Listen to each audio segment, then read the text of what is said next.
Tú no conoces aquel sitio.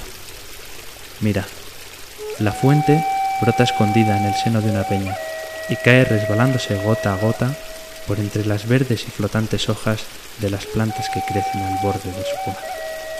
Aquellas gotas que al desprenderse brillan como puntos de oro y suenan como las notas de un instrumento, se reúnen entre los céspedes y susurrando como un ruido semejante al de las abejas que zumban en torno a las flores, se alejan por entre las arenas y forman un cauce y luchan con los obstáculos que se anteponen a su camino.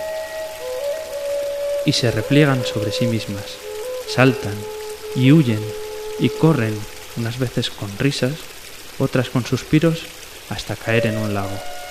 Allí caen con un rumor indescriptible, lamentos, palabras, nombres, cantares. Yo no sé lo que he oído en aquel rumor, cuando me he sentado solo y febril sobre el peñasco, a cuyos pies saltan las aguas de la fuente misteriosa, para estancarse en una balsa profunda cuya inmóvil superficie apenas riza el viento de la tarde.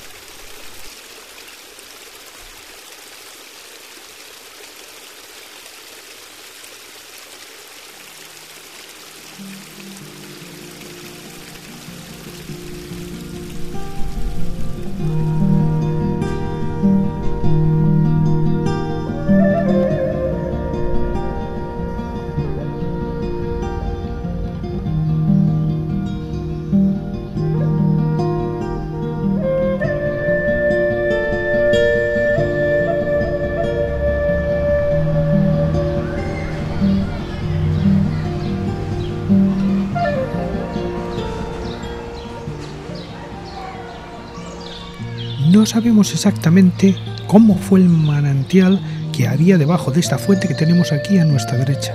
Lo que sí sabemos es que estaba rodeado de berros que le dieron su nombre y que hoy día dan nombre a uno de los parques más bonitos, recónditos, recoletos y pacíficos de todo Madrid. Un pequeño mundo, el Parque de la Fuente del Berro. Hoy día, con muchos sonidos cercanos, como por ejemplo el rumor lejano de la M30 o una pequeña guardería donde estamos escuchando a los niños en su recreo. Quizá la misma algarabía que tienen los pájaros que están en el interior del parque.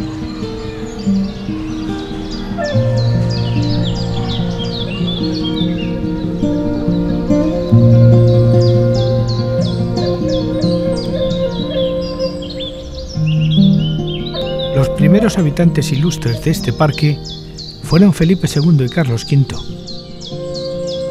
que sabiendo que las aguas eran salutíferas, venían a por ellas para cuidar sus enormes carencias, sus extraordinarias enfermedades, por ejemplo la gota que sufrían ambos.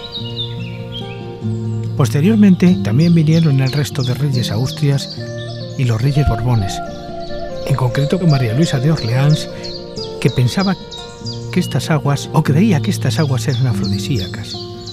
Las llevaba para su marido Carlos II a ver si le animaba al hombre a tener descendencia, cosa que le costaba bastante porque toda la que tuvo fue de bajísima calidad, lo que dio lugar a la entrada de los Borbones en España.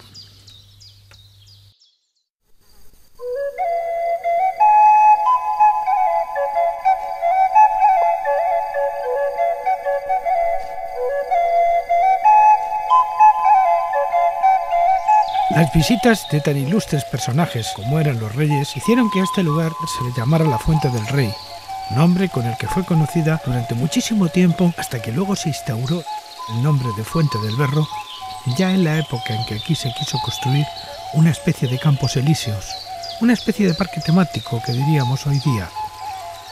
¿De la fuente qué queda? Pues nada. La presión urbanística ha terminado con el venero y lo poquito que sale de vez en cuando hay una lluvia muy fuerte y las capas freáticas se llenan, es de muy baja calidad. Ya nada queda de aquella fuente primitiva.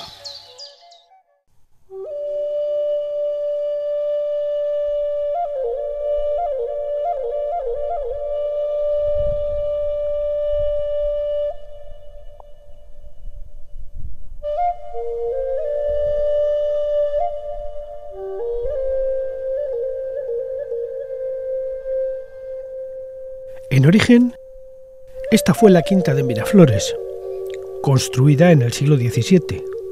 En principio, una huerta que aprovechaba el abundante agua que bajaba hasta el cercano arroyo Abroñigal. Su propietario, Bernardino Fernández de Velasco, duque de Frías y conde de Haro, levantó allí una casa de labranza. Fue aquella la huerta del Condestable, que Felipe IV compró en diciembre de 1630 por 32.000 ducados. 9 años después, la cedió a frailes benedictinos castellanos que habían sido expulsados del monasterio de Montserrat tras el levantamiento contra la corona. Eso sí, el rey tuvo pleno derecho a disponer de su agua sin restricciones. En los primeros planos donde se representa la zona, planos del siglo XVIII, está organizada en bancales que aterrazaban el talud sobre el arroyo, hoy soterrado bajo la M30.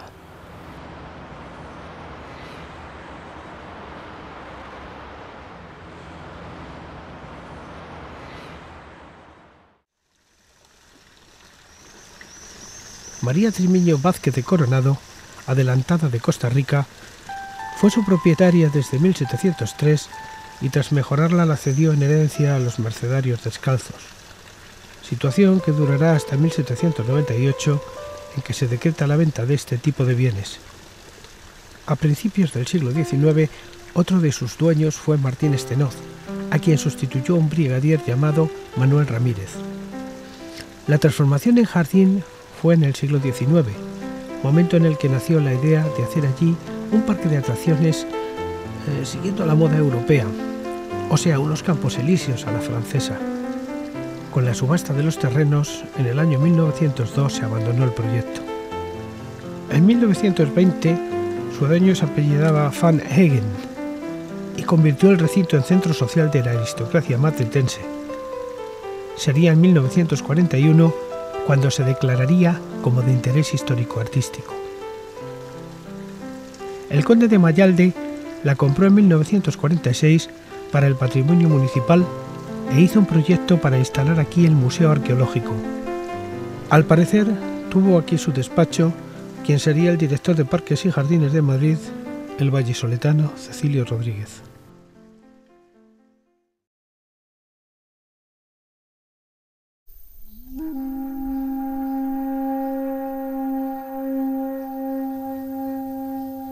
Hay también diversas construcciones. Un palacete que está dedicado a Alexander Pushkin, poeta ruso, transformado hoy en centro cultural. También le dedicaron allí una estatua en 1980 a la que acompaña la del violinista Enrique Iniesta. Pero el rincón más fascinante es el que recrea la leyenda de los ojos verdes de Gustavo Adolfo Bécquer, justo en el momento final, antes del salto mortal del melancólico Fernando de Argensola, fascinado por el espíritu de la laguna. La mujer de los ojos verdes prosiguió así. ¿Ves? ¿Ves el límpido fondo de este lago? ¿Ves estas plantas de largas y verdes hojas que se agitan en su fondo? Ellas nos darán un lecho de esmeraldas y corales. Y yo te daré una felicidad sin nombre. Esa felicidad que has soñado en tus horas de delirio y que no puede ofrecerte nadie. Ven. La niebla del lago flota sobre nuestras frentes como un pabellón de lino. Las ondas nos llaman con sus voces incomprensibles. El viento empieza entre los álamos sus himnos de amor. Ven. Ven.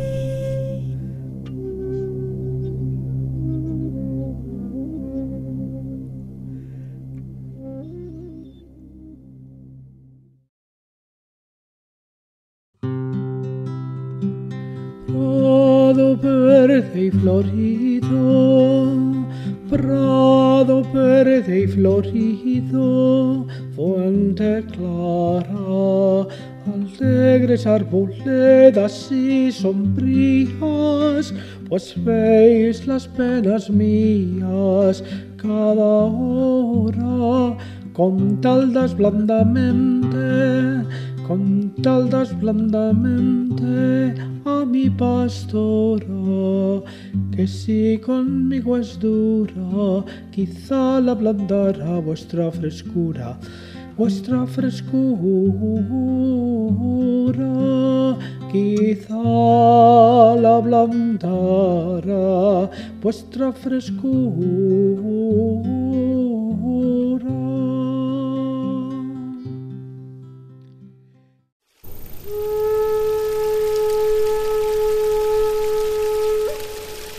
Tú no conoces aquel sitio. Mira, la fuente brota escondida en el seno de una peña y cae resbalándose gota a gota por entre las verdes y flotantes como un ruido semejante al de las abejas que zumban en torno a las flores, se alejan por entre las arenas y forman un cauce y luchan con los obstáculos que se anteponen a su camino. Y se repliegan sobre sí mismas, saltan y huyen y corren, unas veces con risas, otras con suspiros, hasta caer en un lago. Allí caen con un rumor indescriptible, lamentos, palabras, nombres, cantares. Yo no sé lo que he oído en aquel rumor, cuando me he sentado solo y febril sobre el peñasco, a cuyos pies saltan las aguas de la fuente misteriosa, para estancarse en una balsa profunda, hojas de las plantas que crecen al borde de su cuna. Aquellas gotas que al desprenderse brillan como puntos de oro y suenan como las notas de un instrumento, se reúnen entre los céspedes y susurrando